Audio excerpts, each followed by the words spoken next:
अली पल साहब हमें ज्वाइन कर चुके हैं। अली साहब अस्सलाम वालेकुम। वालेकुम सलाम जी। अली साहब, ये जो 2 दिन में 2 एमक्यूएम की ऑडियो लीक्स आई हैं, इसने पूरे इलेक्शंस के ऊपर तो सवालिया निशान खड़ा कर ही दिया एक बार फिर से, लेकिन कराची की मजमूई सियासत पर अगर हम देखें तो एक बड़ा सवाल है सियासत में। पीटीआई इसको कैसे देख रही है? पीटीआई भी एक मौकफ रखती है कि ये जो मैंडेट है ये जाली मैंडेट है। क्या देख रहे हैं आप पीटीआई वाले साहब इसको? देखिए जी, 8 फरवरी को जब इलेक्शंस हुए और हमने विन किया, और विन करने के बाद हमने वो जितना होता है कि सेलिब्रेट करना, वो नहीं, लेकिन एक जीत होती है तो वो हमने की।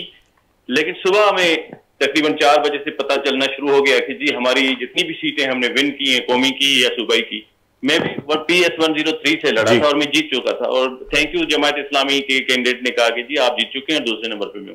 तो इन्होंने जो इस तरह से 47 के जरिए जीत कर आए, तो वो अब चीजें आहिस्ता आहिस्ता आ रही हैं। पूरी दुनिया को तो वैसे ही पता था, लेकिन एमक्यूएम जो है वो एक्सपोज हो गई फर्दर। अब वो अपनी ऑडियो लीक्स के जरिए, अब ये एतराफ जुर्म है और इसकी सजा है कि जी इन्होंने हमारा मैंडेट चोरी किया है। ये मैंडेट असल में अमानत थी खान साहब के वोटर्स की, जिन्होंने हमें दिया और हमें कहा कि जी आप अगर पार्टी छोड़कर कहीं चले जाएंगे तो आपको सजा नहीं चाहिए। फिर हमने कुरान पाक उठाया और हमने कहा कि जी हम पार्टी से कहीं नहीं जाएंगे, और लोगों ने हमें अमानत वो दी खान साहब की। लेकिन इन्होंने आरोज के जरिए हमसे वो मैंडेट चोरी कर लिया, जिसके लिए हम अपनी कोशिश कर रहे हैं। देखें लेकिन अली साहब, एक आप देखें एक चीज, मौलाना फजल रहमान साहब की एक प्रेस ने एक इंटरव्यू दिया, वो बात हुई, लेकिन उसका कोई बड़ा असर नहीं हुआ। पिंडी के कमिश्नर ने एक इतना बड़ा एतराफ किया और उसके चंद दिनों बाद वो अपने बयान से उन्होंने अपना बयान ही तब्दील कर दिया। आज एमक्यूएम ये बयान दे रही है, लेकिन आपको नहीं लगता कि इलेक्शन कमीशन इस पे कोई एक्शन नहीं ले रहा? और अगर कोई एक्शन नहीं होता तो फिर ये ऑडियो लीक्स में पीटीआई का तो कोई हिस्सा ना हो। कहता हूं, बिलावल भुट्टो साहब का बयान आया था कि जी एमक्यूएम का मैंडेट जाली है, और इनकी ऑडियो लीक जो है उसमें भी ये है कि जी इनका जो है मैंडेट जाली है। लेकिन मैं आपको बताऊं कि मेरे पास पूरा हिसाब है। जनरल सेक्रेटरी पीटीआई 5 सीटें हमारी कौमी असेंबली की चोरी की हैं पीपी ने, इंक्लूडिंग डिफेंस वाली जो सीटें 241 और 240, ये सारी उन्होंने चोरी की है, और 237 भी उन्होंने चोरी की है। इस तरह 5 सीटें उन्होंने चोरी की हैं, बाकी एमक्यूएम ने हमारी सीटें जो है वो चोरी की हैं। तो मैं तो इन दोनों का मैंडेट जो है वो समझता हूं कि जाली है। अब आपका सवाल ये कि इदारे क्या कर रहे हैं जी। देखिए जी, इलेक्शन कमीशन के पास हम गए कि जी ये 47 फॉर्म में हम हारे हुए और 45 में जीते। 45 फॉर्म वो होता है जो प्रिजाइडिंग अफसर हर पोलिंग स्टेशन का देता है, उसमें मेरे 20,000 फॉर एग्जाम्पल है, एमक्यूएम के 5,009 है, वो जीत दिया। तो ये 47 फॉर्म जो इन्होंने इश्यू किया, ये चोरी जो की है, ये इदारों को नोटिस लेना चाहिए था। लेकिन कोई 150 के करीब पिटिशन इलेक्शन कमीशन में दाखिल हुई, उन्होंने ट्रिब्यूनल के पास भेज दिया। और ट्रिब्यूनल मीन्स, अब इदारों की बात कर रहा हूं, ट्रिब्यूनल मीन्स के जो दरखास्त करेगा उसी को सजा आएगी, वो घूमता रहेगा 3 साल उसमें, और ये सारे असेंबली में बैठकर जो है मजे लेते रहेंगे, सैलरीज भी लेते रहेंगे और डेवलपमेंट का फंड्स बेचेंगे। अच्छा अली साहब, एक चीज और मैं चाहूंगा इसके ऊपर आप इजाफा कर दें। अली साहब एक चीज और इजाफा कर दें, इस वक्त कौमी असेंबली का इजलास एक मुअम्मा बना हुआ है। पीटीआई के जो लोग दूसरी जमातों में शामिल हुए हैं, सुन्नी इत्तेहाद काउंसिल में शामिल हुए, उनको रिजर्व सीट्स भी नहीं मिल पा रही। क्या कानूनी पेचीदगियां क्या है इसमें?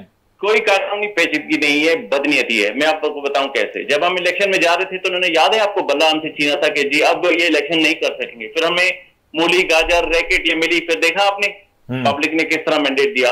ये रास्तों में रुकावटें हैं छोटी मोटी। फिर सुन्नी इत्तेहाद काउंसिल के हमने लिया शेल्टर कि जी हम उसमें जाते हैं कानूनी। देखिए हम किस तरह कानून को स्टेप वाइज कर रहे हैं। बेट वाला भी हमने कहा छोड़ें जी, इलेक्शन होने दे। फिर सुन्नी इत्तेहाद तहरीक में हम चले गए। अब ये कहते हैं कि सुन्नी इत्तेहाद तहरीक को नहीं मिल सकती। कहीं आपने सुना है कि किसी भी पार्टी की जो सीट्स होती हैं वो उसी पार्टी को मिलती हैं, दूसरी पार्टी में डिस्ट्रीब्यूट नहीं होती। अगर मैंडेट ये हमारा है, सुन्नी तहरीक के प्लेटफॉर्म पे हम खड़े हैं, तो ये हमें दे दें। और मुझे बहुत अच्छी बात लगी कि नॉन लीग की एक खातून थी जिसने कहा था कि जी इनके खातून का मैंडेट दे दें। ये औरतों की सीटें चोरी करना, पहले तो हमने जनरल सीटें चोरी कर ली, अब औरतों की सीटें। कोई इदारा है यहाँ देखने वाला? इंटरनेशनल मीडिया हम पर हंस रही है, इंटरनेशनल लोग हंस रहे हैं कि ये इलेक्शन का कैसे इन्होंने फन कर दिया।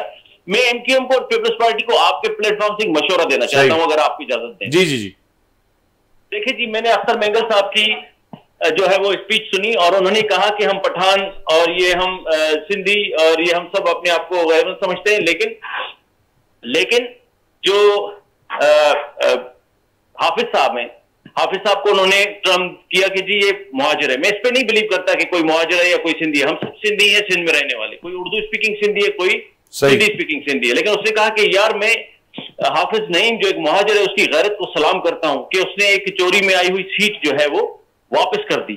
मैं हमारे एमक्यूएम के जितने भी हैं, टिसौरी साहब हैं, कमाल साहब हैं, सबसे फारूक सत्तार साहब हैं, मैं कहता हूं कि जिस तरह वो उन्होंने कहा कि जी एक उर्दू स्पीकिंग बंदा जो है उसने गैरत दिखाई है, ऐसी गैरत हम एमक्यूएम ने दिखानी चाहिए और कहा जाए कि जी बिल्कुल अवाम ने हमें रिजेक्ट किया। ये आपका मौकफ आ गया अली साहब, आपका मौकफ आ गया। थैंक यू सो मच, आपने अपना मौकफ दिया। सलमान साहब, ये जो रिजर्व सीट्स का मसला बन गया, ये रिजर्व सीट्स में क्या मसला है, क्यों पेचीदगियां हैं, क्यों नहीं मिल पा रही रिजर्व सीट्स?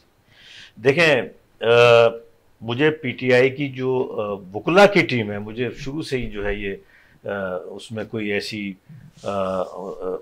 वो तदब्बुर या समझ मुझे नज़र नहीं आई। मसलन बल्ले के निशान पे भी जब वो गए, हम तो समझ रहे थे कि शायद ये तो निशान बड़ी ज़्यादती हो गई है कि उनसे बल्ले का निशान जो है छीना जा रहा है। लेकिन जब लाइव ट्रांसमिशन सामने आई तो उनके वकला बिल्कुल घिग्गी बंधी हुई थी और जो आर्गूमेंट सामने से आ रहे थे वो बिल्कुल सही और कानूनी आ रहे थे।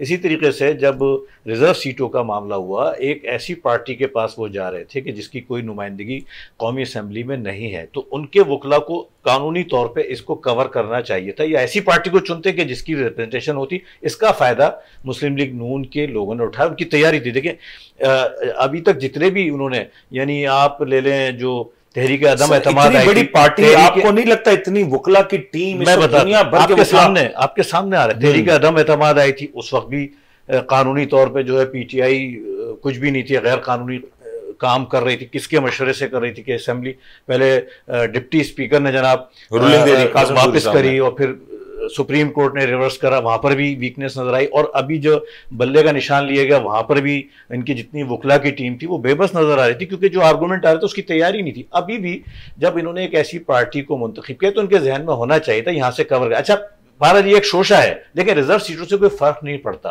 वो सिर्फ सदारती इलेक्शन में इस्तेमाल होते हैं, नंबर 1।